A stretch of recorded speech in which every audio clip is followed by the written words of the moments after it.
사람이 어떻게 하고 싶은 일만 하며 살 수 있어? 이런 말 있죠. 우리가 살다 보면 좀 하고 싶지 않아도 또 여러 가지 꼭 해야 될 그런 일들이 있을 수 있어요.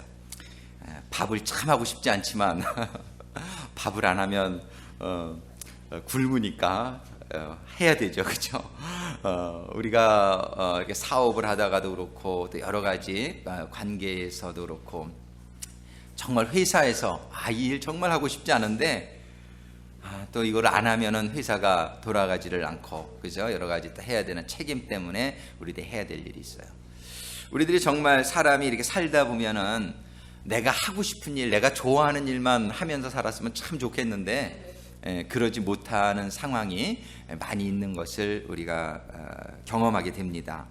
오늘 본문의 말씀에 보면은 예수님께서 이 세례를 받으신 일이 바로 그러한 일이 아니었을까 하는 생각이 들어요.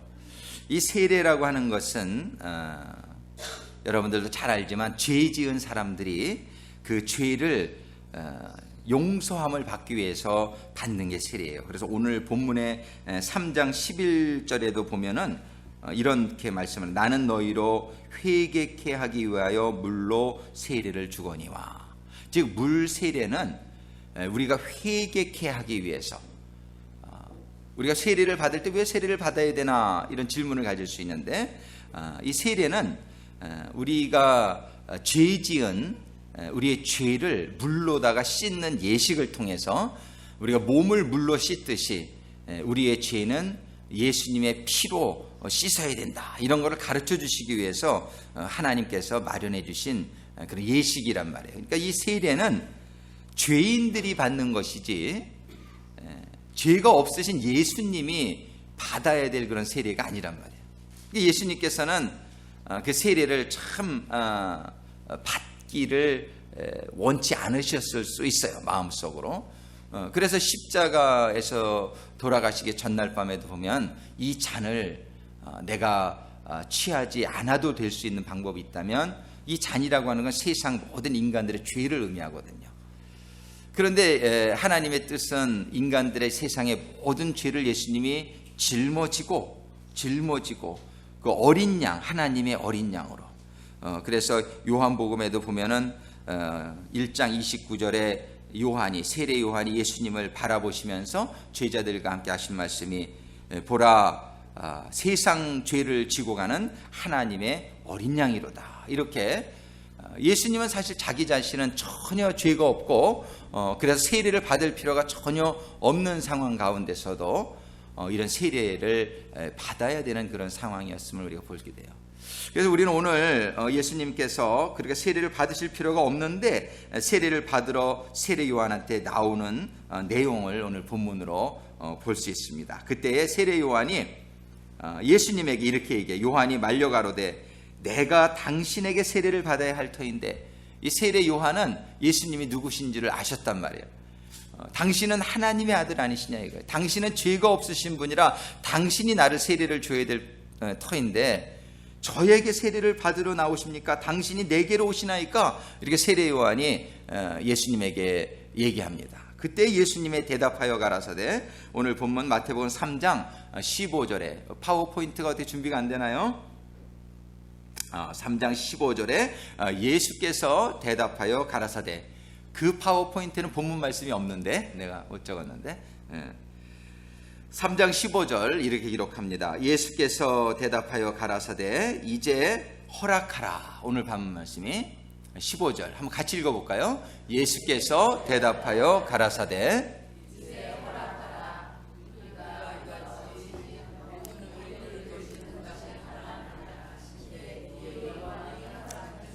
예수님께서 세례 요한에게 이렇게 대답하세요. 이제 허락하라, 세례를 주라 이러는 거예요. 세례를 나에게 줘라. 우리가 이와 같이 하여서 모든 의를 이루는 것이 합당하니라, 이렇게 대답을 하세요. 우리가 지금 예수님은 누구신가라는 제목을 가지고 보는 가운데 네 번째 주일인데, 오늘 말씀의 제목이 모든 의를 이루시는 예수님이다, 이렇게 정해봤어요. 모든 의를 이루시는 예수님이다. 우리가 있던 모든 의 어떤 것인지는 이제 우리가 같이 한번 생각해 봐야 되겠지만, 이 의를 이루기 위해서, 의라고 하는 건 영어로 righteousness예요. 이 righteousness, 옳은 것, 이 옳은 것을 이루기 위해서 예수님께서는 내가 너에게 세례를 받아야 되겠다 이렇게 말씀하시는 거예요. 내가 나에게 세례를 줘라. 내가 세례를 받아야 모든 의가 이루어지는 것이 합당하다 이렇게 하고 있어요.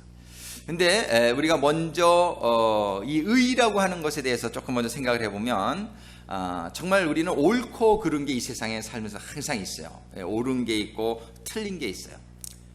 그런데 하나님의 나라는 지난번 시편 89편 14절에서도 우리가 봤지만, 하나님의 보좌는 이 의와 공의에 기초하고 있다 그래요. 이 의가 세워지지 않으면은, 이 공의가 세워지지 않으면은 아무것도 세워질 수 없는 걸 볼 수 있어요. 나라의 대통령이 이런 의롭지 않은 일을 했는데 그게 심판을 받지 못하니까 이 나라가 그때부터 도덕적으로 얼마나 타락하게 되기 시작했는지 몰라요. 가정에서 아버지가 의롭게 살지 못하면서 자녀들에게 의롭게 살라고 그러면은 자녀들이 그 아버지를 보면서 너나 잘하세요. 너나 잘하세요. 그러면서 그 가정이 의롭게 세워지기가 참 힘든다는 말이에요. 예. 정말이죠. 우리가 가정에서도 법이 있어야 되고, 그 법이 잘 지켜질 때 가정이 규모가 있고 절도가 있는 가정이 될 수 있고, 회사에서도, 자그마한 가게에서도 거기 규정이 있는 거예요. 근데 종업원들이 그 규정을 어기게 되면 그 가게가 온전히 세워질 수가 없단 말이에요. 어디든지 법이라는 게 다 있단 말이에요. 에덴 동산의 법의 상징으로 하나님께서 선악과 나무를 얘기를 하시는데, 선악과는 법의 상징이에요. 그 법을 어기게 되면은 거기서 더 이상 살 수 없게 된다. 그 나라가 살 수가 없어요. 그 법을 어겨도 그냥 놔두면은 그 나라가 서지를 못해요. 그래서 우리가 참 그런 데서 어려움을 겪지요. 이렇게 교회에서도 교회의 법을 어기면서도 어기는데 어떻게 해야 될 것인가? 저분들을 나오지 말라고 그래야 되나? 저분들을 어떻게 해야 되나? 뭐 이런 우리가 고민들을 하게 돼요. 회사에서는 그냥 잘라버리죠. 가차 없죠. 그냥 말 안 들어 그럼 딴 데 가봐. 그래서 딴 데 가봐. 딴 데 가봐. 그리고 왜 그러냐면 그런 흐려요. 이 미꾸라지 한 마리가 그냥 흙탕물을 다 흐려버린다고 그냥 회사에서 법을 어기면은 그냥 뭐 회사가 설 수가 없어요. 나라가 설 수가 없어요. 그래서 하나님의 나라는 특별히 거룩한 나라이기 때문에, 하나님의 나라에서는 천사들도 범죄한 일이 있었지만 그들을 둘 수가 없는 거예요. 하나님은 사랑이지만 그들을 거기 둘 수가 없는 거예요. 범죄한 천사들은 하늘나라에서 더 이상 가지 못하고 쫓겨나게 다 된 것이에요. 근데 우리는 얼마나 은혜인지, 이 땅은 죄와 의가 공존할 수 있도록 만들어요. 여기는 아직 천국이 아니에요.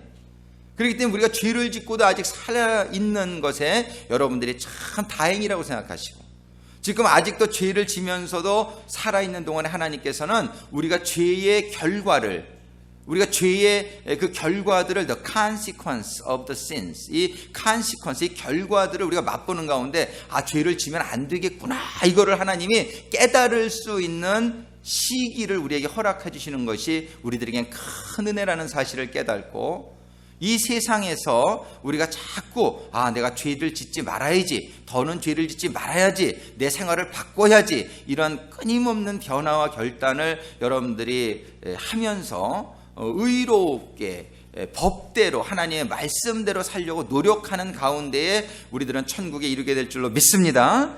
근데 이런 변화와 성숙이 없이는 안 된단 말이에요. 그래서 우리는 예수님 믿고 구원이 시작된 이후에 이 성화의 과정이 얼마나 중요한지 몰라요. 그래서 우리는 죽기까지 우리는 이 변화와 성숙을 거듭하면서 날마다 어제보다는 나은 오늘보다는 나은 내일을 꿈꾸며 우리가 살아가는 그러한 삶이 성도들의 삶이라고 볼 수 있단 말이에요. 이 의와 공의, 이것이 이렇게 중요한 거예요. 이 의와 공의, 옳은 것, 이 진리는 우리의 생명이에요. 하나님의 말씀이 우리를 살립니다. 말씀이 곧 길이요 진리요 생명이라고 성경이 말씀하십니다. 여러분들의 돈이, 여러분들의 어떠한 조건이 여러분들을 이 세상에서 사는 것은 도움을 줄 수 있지만 하나님의 나라에 갈 수 있게 할 수 있지는 못하단 말이에요. 그래서 우리는 이 의와 공의가 참 중요하다. 근데 오늘 본문의 말씀에서 주님이 하시는 말씀이 나에게 세례를 주라. 나에게 세례를 주라. 그렇게 함으로 말미암아 내가 하나님의 모든 의를 이루는 것이 합당하니라. 이렇게 말씀하고 있어요. 그럼 우리가 오늘 보기를 원하는 것은 이 의를 이루기 위한 것이 참 이런 자세를 우리가 배우게 되기를 원하는데, 오늘 그러면 이 세례를 받는 게 어떤 의를 이루는 것이라고 말씀하시는 것인가, 먼저 그걸 한번 생각해 보기를 원해요. 첫 번째로는 오늘 여러분들 주보에 안에 보면은 제가 설교역을 항상 이렇게 해드리니까 여러분들 주보를 쭉 보시면서 말씀을 듣기를 원합니다. 거기 타이틀을 맨 오른쪽에 안쪽에 보면 모든 의를 위해 예수님께서 세례를 받으셔야 했던 이유, 첫 번째는 뭐냐면 자신은 죄가 없으셨으나 세상의 죄를 짊어지신 하나님의 어린 양의 신분으로 그 죄의 씻김을 받기 위해 회개에 이르게 하기 위해 세례를 받으셔야 했다. 예수님은 원래 죄가 없으신 분이시지만 자기는 죄가 없으신 분이었기 때문에 다른 사람들의 죄를 짊어지실 수가 있었어요. 다른 사람들의 죄를 짊어지실 수가 있어요. 여러분들의 빚이 많으면 다른 사람들한테 다른 사람의 빚을 짊어질 수가 없죠. 근데 여러분들이 빚이 없고 좀 돈이 있으면 다른 사람들의 빚을 내가 감당해 줄게, 내가 갚아 줄게, 이럴 수 있는 거예요.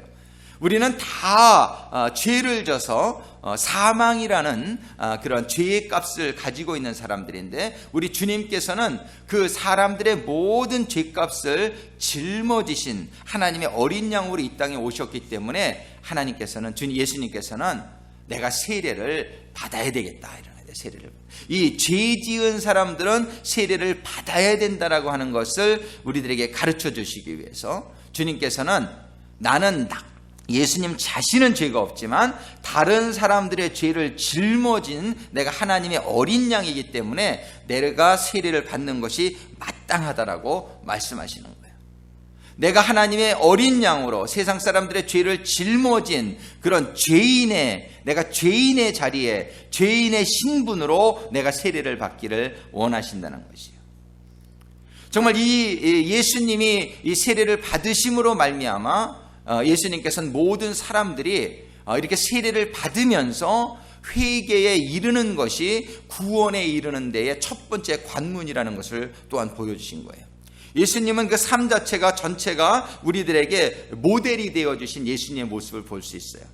우리 예수님이 정말 죄인된 인간은 이런 과정을 겪어야 구원에 이를 수 있다라는 것을 보여주시기 위해서 예수님은 하나하나 삶의 모든 과정을 거치신 것이란 말이에요. 그래서 우리는 정말 세례받으신 예수님을 보면서 정말 하나님의 의로움에 하나님의 의를 이루기 위해서는, 하나님의 그런 구원에 이르기 위해서는, 생명에 이르기 위해서는 우리가 세례받는 것이 필요하구나. 즉 다른 말로 하면 세례는 세례 자체가 우리를 죄를 사해 주는 것은 아니에요. 세례를 통해서 우리가 회개에 이르는 것이에요. 세례를 통해서 죄된 우리를 물속에 담갔다가 다시 나오는 이 예식을 통해서 내가 정말 예수의 보혈로 완전히 예수의 보혈을 통해서 내가 새로운 의인이 된다는 것을 깨닫게 해주시고자 하시는 상징이란 말이에요. 그래서 세례 자체가 우리 죄를 사해 주시는 것은 아니라 예수의 피가 우리의 죄를 사해 주시는 줄로 믿습니다. 그러나 이게 형식이에요. 이게 상징이에요. 그러나 예수님께서는 이것을 통해서 하나님의 그런 구원의 계획에 순종하시는 모습을 우리들에게 보여주시고 있단 말이에요. 또 한 가지는 우리가 요한복음 1장 31절에 보면은 세례 요한이 이런 말씀을 하시는 것을 볼 수 있어요.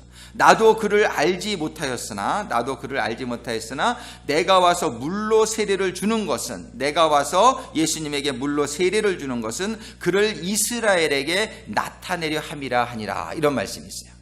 두 번째, 2번 여러분들 그 주보 안에도 있습니다. 주보 안에 1장 32절 한번 같이 읽어볼까요? 나도 그를 알지 못하였으나 내가 와서 물로 세례를 주는 것은 그를 이스라엘에 나타내려 함이라 하니라. 근데 우리가 예수님을 잘 알고 있지만 예수님은 어디 나타내는 것을 굉장히 좋아하지 않는 분이에요. 예수님은 항상 이렇게 겸손하시고 항상 이렇게 많은 일을 행하시고도 사람들이 이렇게 막 영광을 올리고 할 때는 살짝 뒤로 가셔가지고 산속에 가서 혼자 기도하시고, 예수님은 참 겸손하시고 자기 자신을 사람들 앞에 이렇게 나타내려고 하시는 분이 아니에요. 근데 세례 요한은 내가 와서 물로 세례를 주는 것은 그를 이스라엘에 나타내려 함이라 이렇게 얘기하겠어요. 그러니까 세례를 줌으로 해서 예수님이 이 이스라엘의 사람들에게 이렇게 등장하게 하기 위해서, 나타내게 하기 위해서 세례를 준다고 세례요한이 분명히 얘기했는데, 예수님은 사실은 형식보다는 내용을 굉장히 중요시 여기는 분이에요. 그래서 예수님이 이렇게 말할 수 있어요. 그까지 형식이 뭐가 중요해? 그냥 내가 하나님을 하면 되지. 이렇게 얘기하실 수도 있어요. 근데 예수님은 그렇게 하지 않으셨어요. 이렇게 하나님의 방법이 세례 요한을 통해서 예수님을 나타내게. 근데 이 세례 요한에게 세례를 받고 나타나는 것은 참 중요한 과정이었던 것을 우리가 볼 수 있어요. 우리가 이 세상에서도 이렇게 일을 하게 될 때에 어떤 이런 정식적인 과정을 밟지 않으면은 사람들한테 인정받기 아주 힘든 게 있어요. 이 구세군에서도 보면은 정식 사관이라는 이 포지션이 있고 엔보이라는 포지션이 있어요. 이 엔보이라는 포지션은 다른 데서 신학을 했는데 신학을 하고 다 이렇게 목회자의 준비가 된 분이 구세군에 왔을 때에 구세군 사관학교를 가지 않고 이렇게 그냥 편목식으로 목회를 하는 경우를 우리 특무다 이렇게 얘기를 해요. 그래서 우리 근처에도 옛날에 윤석호 사관님 같은 분은 특무사관이었고, 우리 교회에서도 우리 최두병 사관님 사관학교를 갔다 오지 않고 특무로 계시다가 이제 이렇게 또 별정이라고 해가지고 그런. 근데 그런 분들은 다 사실 준비가 되신 분들이에요. 신학교를 다 하신 분들이에요. 그런데 저도 이렇게 3년 반을 특무 같은 신분으로 옥스나드에서 목회를 했는데 보니까는 좀 어려움이 있어요.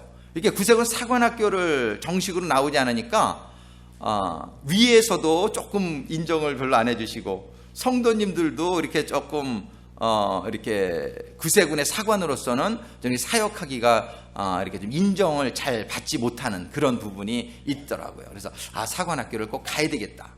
그러니까 우리 구세군에서 사역자로 사역하려면 사관학교를 가는 게 좋아요. 그래서 지금 별정의 제도, 이런 특무제도를 없애요, 구세군에서. 왜냐하면 그런 게 여러 가지 문제들이 이렇게 일어나고 그래서. 그러니까 구세군에서 사관으로 사역을 하려면 정식으로 사관학교를 갔다 오면 이렇게 위에서도 인정을 해주고 성도님들도 저분이 사관학교 정식으로 나왔으니까 그런 인정하고 들어가는 게 있어요. 그러면은 사역하기에 여러 가지 도움이 된단 말이죠. 꼭 안 갔어도 될 수 있는 그런 실력이 있다 할지라도 그래도 다녀오는 게 좋다는 것이에요. 우리는 이런 것들이 있어요. 근데 이런 과정을 밟지 않고 어떤 일을 하게 될 때에 겪지 않아도, 만나지 않아도 될 그런 방해를 받을 수 있는, 어려움을 겪을 수 있는 상황들이 많이 있을 수 있단 말이에요. 예수님께서는 세례를 받지 않아도 예수님이 이미 준비되신 분이에요. 이스라엘 사람들에게 얼마든지 하나님의 말씀을 전하고 그럴 수 있는 자격이 있는 분이에요. 근데 문제는 사람들의 생각은 그렇게 하나님같이 다 이렇게 알고 있는 그러한 정도가 아니기 때문에 저 사람 도대체 어디서 굴르다가 온 뼈다귀야 이런 식으로 이렇게 사람들이 예수님을 좀 인정하지 않을 수 있는 그러한 여건일 수도 있었다는 거예요. 예수님은 형식을 참 별로 좋아하지 않는 분이지만 예수님께서는 그래, 이 세례를 내가 받음으로 말미암아, 세례 요한은 그 당시에 이스라엘 백성들에게 하나님이 보낸 선지자로 다 공인을 받고 있던 그런 사람이란 말이에요. 하나님께서 근데 세례 요한을 이미 예비하신 거예요. 왜? 그 사람을 통해서 예수님이 세례 받으시면서 그 사람의 입을 통해서 이 사람은 하나님의 어린 양이로다, 이렇게 하나님의 길을 예비하기 위해서 세례 요한을 보내신 거거든요. 그리고 그 세례 요한을 사람들이 다 알고 있는 가운데에 예수님이 세례 요한에게 세례를 받고 사역을 시작하게 될 때 많은 사람들이 저 예수라는 사람 누군지 모르지만 세례 요한에게 세례를 받은 출신이야. 일단요. 또 세례 요한이 말하기를 저 사람은 하나님의 어린 양이라고 그런 사람이야. 그러니까 세례 요한의 인정을 받으며 세례 요한의 후원을 받으며 이렇게 사역을 시작하게 되었을 때에 예수님의 사역이 그 형식을 통해서 그것이 예수님을 뭐 더 낫게 만들고 뭐 이런 것은 아니었지만 그러한 과정을 통해서 예수님이 하나님이 주신 사명의 길을 가는 데에 크게 도움을 받는, 문이 활짝 열려지는, 이스라엘 백성들에게 공식적으로 데뷔할 수 있는 그러한 계기가 되었다는 사실이에요. 그래서 이 세례를 받는 이 사건은 예수님이 하신 말씀 그대로 이제 허락하라, 우리가 이와 같이 하여 모든 의를 이루는 것이 합당하니라. 이 예수님의 말씀 가운데에 두 가지의 교훈이 들어있는 것을 먼저 이해할 수 있게 되기를 바라요. 첫 번째는 모든 의를 이루는 것이 참 중요하다. 모든 의를 이루는 것이 참 중요하다. 하나님의 뜻을 발견하고 그 뜻을 이루는 것이 참 중요하다는 사실이고요. 그렇지 않으면은 하나님의 나라가 세워질 수 없어요. 우리는 가정에서도 사업장에서도 여러분들이 우리 교회에서도 늘 우리가 중요한 것은 이 하나님의 의를 발견하는 것이에요. 하나님의 뜻이 과연 어디에 있느냐? 우리 사업에 임한 하나님의 뜻이 어디에 있느냐? 여러분들이 사업장을 몇 시간 동안 오픈하는 거, 그것까지도 여러분들이 물어보셔야 돼요. 과연 우리가 몇 시까지 가게를 여는 것이 하나님의 뜻이냐? 예. 정말 이런 하나님의 뜻, 우리 교회가 어떠한 액티비티, 어떠한 미니스트리를, 어떠한 사역을 하는 것이 과연 하나님의 뜻에 합당하냐? 예. 우리 항상 이것이 기준이 되게 되면은 우리가 그때는 좀 어려울 수 있어도 장기적으로 볼 때에 하나님의 축복과 또 하나님의 지원과, 하나님의 뜻을 위해서 가는데 하나님이 그거를 도와주시지 않겠느냐는 거예요. 그래서 우리는 그런 하나님의 지원을 받고 하나님의 축복을 받는 통로가 되는 것이 이 뜻을 늘 잘 발견해야 된다. 뜻을 잘 발견해. 근데 우리는 때로는 인간의 문화적으로 우리 생각으로 막 그럴 때 자녀들을 야단칠 때도요, 야단을 치면은 자녀들이 이렇게 다 한단 말이에요. 우리 애들은 그래요. 그거 하나님 뜻이에요? 이렇게 대들 때가 있어요. 그럼 뭐 말 못하는 거죠. 하나님 뜻이에요, 그게? 하나님이 성경에 보면 하나님의 말을 들으랴, 사람의 말을 들으랴. 그러니까 아무리 부모라 해도요, 자녀들을 야단칠 때도 여러분들 잘 생각하시고 야단을 쳐야 돼요. 애들이 다 교회 와서 배워가지고 다 한단 말이에요. 그래가지고 하나님의 뜻을 부모님이 잘 발견하고 야단을 치면 애들이 꼼짝 못하지. 너 하나님의 뜻이 이런 거 아니냐? 네가 이렇게 쓰면 잘못하고 있는 거 아니냐? 그러니까 돌아와야 된다. 그러면은 아이들도 마음에 그것을 또 받을 수 있고 또 하나님이 도와주신단 말이에요. 하나님의 뜻을 구하는. 교회에서도 마찬가지인 줄로 믿습니다. 그래서 우리 목회자는 항상 하나님의 뜻을 구하고자 기도하고 노력하는 것이지 인간의 뜻으로 밀고 나가면 안 돼요. 정말이지 우리 교회에서 우리 정교님들 모임이 있고 운영위원회 모임이 있고 이렇게 모임이 있지만 우리는 늘 생각해야 될 것이 사람의 뜻이면 안 돼요. 사람이 내가 생각할 땐 이렇게 얘기하면 안 돼요. 제가 기도해 보니 하나님이 뜻이 이런 것 같습니다. 이렇게 얘기가 시작돼야지. 내가 생각할 때는 이렇게 하는 게 맞다. 이렇게 되면은 그거는 벌써 거기 그 애티튜드부터가 우리가 잘못된 거란 말이에요. 그래서 우리는 늘 첫 번째 우리 주님의 이 말씀을 통해서 우리가 받고자 하는 교훈은 뭐냐 하면은 하나님의 의, 모든 의, 그것도 모든 의래야 돼. 하나라도 이것이 삐껴가는 게 있으면 안 돼요. 그러니까 모든 하나님의 의를 이루는 것이 참 중요하다. 그래서 우리가 이 교훈을 받게 되기로 합니다. 두 번째 우리가 받아야 될 교훈은 그런 하나님의 뜻을 발견했는데 예수님의 자세예요. 예수님은 솔직히 죄인이 아니기 때문에 세례받기 싫어하실 수 있어요. 예수님도 사람인데, 그때는 하나님이시면 사람인데, 그 세례받는 게 저도 참 목회를 하지만요, 이 영적으로 조금 이렇게 있을수록 좀 힘든 게 있어요. 그게 뭐냐면 남의 설교 듣기가 참 힘들어. 제가 누가 이렇게 설교를 듣기가 참 힘들어. 그건 뭐냐면 옛날에 그냥 성도 입장에서는 그냥 목사님이면 다 그냥 이렇게 설교를 들었는데 지금 들으면은 좀 그렇다. 좀 이런 생각이 들어요. 그리고 더 힘든 거는 누구한테 안수기도 받기가 참 힘들어요. 목사도 사람인데 안수기도 받아야 땐 받아야 되는데 내가 목사인데 그래도 그래가지고서 정말 제가 존경하고 이렇게 훌륭한 분 아니면은 어떤 머리 들이밀기가 참 그렇단 말이에요. 그래 이렇게 우리가 그냥 평신도일 때는 그냥 어느 설교라도 그냥 막 듣고, 또 누구라도 목사님이라 그러면 기도한다 그러면 그냥 이렇게 막 기도 받고 싶고 이렇지만은 이렇게 좀 영적으로 또 신앙적으로 올라가면, 근데 한번 생각해 보세요. 하나님이 그것도 죄인한테, 세례 요한이 아무리 선지자였지만 인간 아닙니까?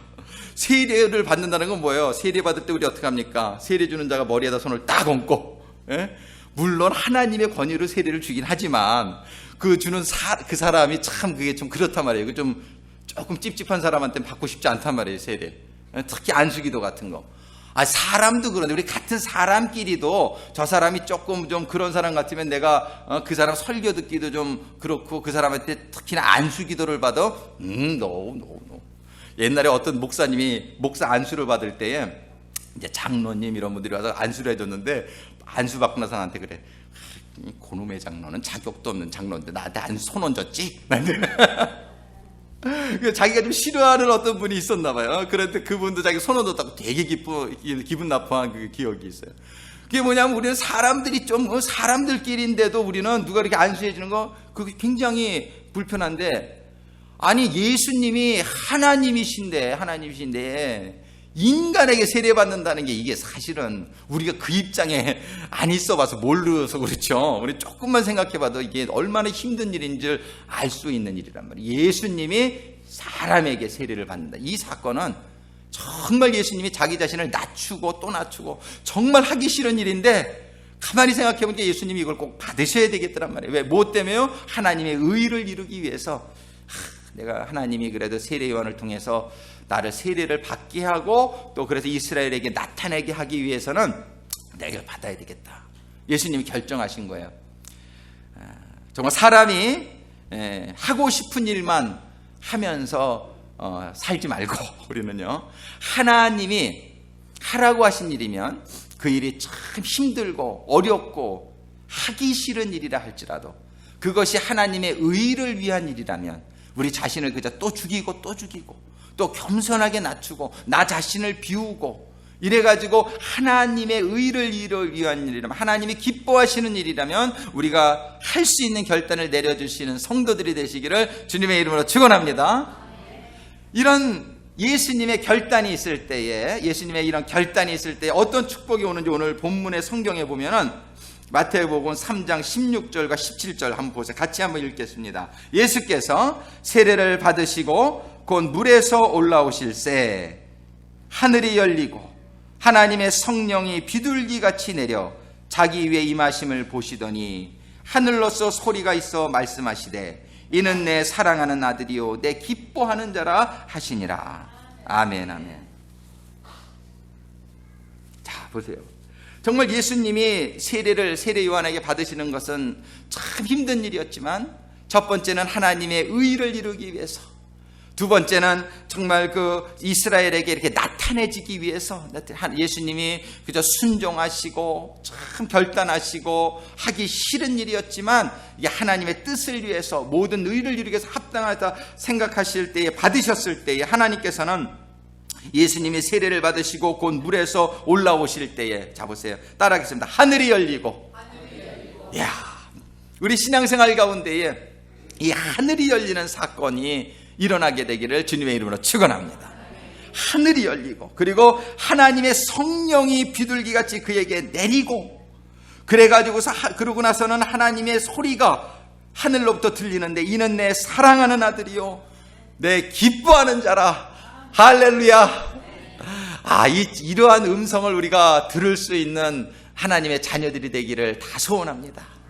정말 하늘이 열리고 하늘에서 성령이 비둘기같이 내려가지고 나한테 촥 임하면서 이는 내 사랑하는 아들이요 사랑하는 딸이요 내 기뻐하는 자라. 하나님이 이렇게 인정하실 수 있는 그런 사람이 된다면 정말 저 파도도 잠잠하게 할 수 있고, 보리떡 5개와 생선 2마리로 5,000명 이상도 먹일 수 있고, 죽은 자도 살릴 수 있고, 그런 역사가 따르게 될 줄로 믿습니다. 오늘 예수님의 모습을 보면서 정말 우리가 이 예수님을 통해서, 예수님은 누구신가? 예수님이 이런 분이시란 말이에요. 하나님의 뜻을 늘 생각하시며 하나님의 의를 늘 이루시기 위해서 자기의 자존심도 내버리고 자기를 그저 낮추시고 자기의 그런 어떤 생각도, 형식을 싫어해요. 우리 주님은 내용이 중요하다고 생각해요. 그렇지만 이 꼭 갖춰져야 될, 꼭 지나가야 될 형식이라면 내가 하겠다. 이런 예수님의 모습을 우리가 바라보면서 우리들이 도전받을 수 있는 우리의 신앙이 될 수 있기를 주님의 이름으로 축원합니다. 기도하시겠습니다.